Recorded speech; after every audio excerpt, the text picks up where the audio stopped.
పొద్దుగాల లేవంగానే అట్లా నడిచే అలవాటు చాలా మందికి ఉంటది. అట్లా గ్రౌండ్ లో ఒక గంట సేపు నడిచి వచ్చేటప్పుడు ఓ షాయి కొట్టు కాడ ఆగి ఇంత షాయి సపరిస్తుంటారు చాలా మంది. సోపతిగాళ్ళు తెలిసినోళ్ళు కనబడితే కాసేపు మాట్లాడతారు. ఇదంతా మనసొంటి మామూలు చేసేటి పని. కానీ ఇక్కడ ఓ మంత్రి సార్ కూడా పొద్దుగాల రోడ్డు పక్క పొంటి ఇడ్లీలు తినుకుంటా పబ్లిక్ తోని మాట్లాడిండట. మరి గా సార్ ఎవళ్ళు ఏంది కథ అంతా అరుసుకునొద్దాం పారి.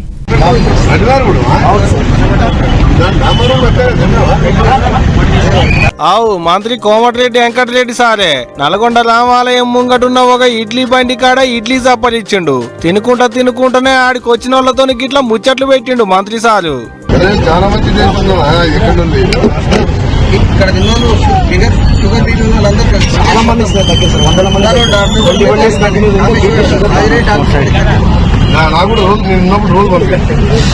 నల్గొండలో ఇడ్లీలుగా బండి కాన్నే కమ్మగుంటాయని చెప్తున్నారు చుట్టుముట్టుండేటోళ్ళు. డాక్టర్ల కాంచి వచ్చి ఆన్నే తింటారట. ఇగింత మంది అయితే పార్సల్ కూడా కట్టించుకొని పోతారట. నేను నల్గొండకు వచ్చినప్పుడల్లా నాకు కూడా ఓ 2 ప్లేట్ల మందం పార్సల్ కట్టి అని అడుగుతున్నాడు మంత్రి సారు. పొద్దుగాలనే కాళ్ళు రెక్కలు సాఫ్ చేసుకుందానికి అట్లా నడుచుకుంటా పోయిండు. జరసేపు అటు ఇటు తిరిగి ఒత్త ఇట్ట ఇడ్లీ బండి కాడ నాష్ట తిన్నాడు అన్నట్టు. అంతేకాదు పనిల పనని ఆడాడ తిరిగి అంతా అరుచుకున్నాడు.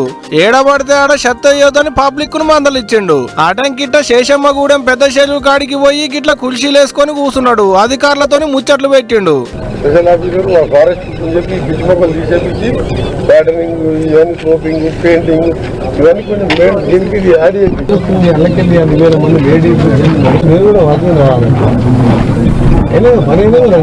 ఓ రోజు చెరువు ముచ్చట్లు మాట్లాడుకుంటూనే ఇంకో రోజు కలెక్టర్ మేడాన్ని పొద్దుగాల లేచి వాకింగ్ చేయమని చెప్తున్నాడు మంత్రి సారు. ఇక సార్ అట్లా అనగానే మేడం ఊరిపోయి చిన్నగా లేదు పో.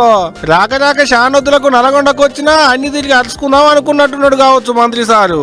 అన్ని ఒక్కనాడే తిరిగి అరుచుకొని వచ్చిండు. ఇట్లా ఏదేమన్నా గానీ మంత్రి సార్ రాకతోని ఇడ్లీ బండి మాత్రం భలే ఫేమస్ అయింది పోండ్రి నల్గొండలా.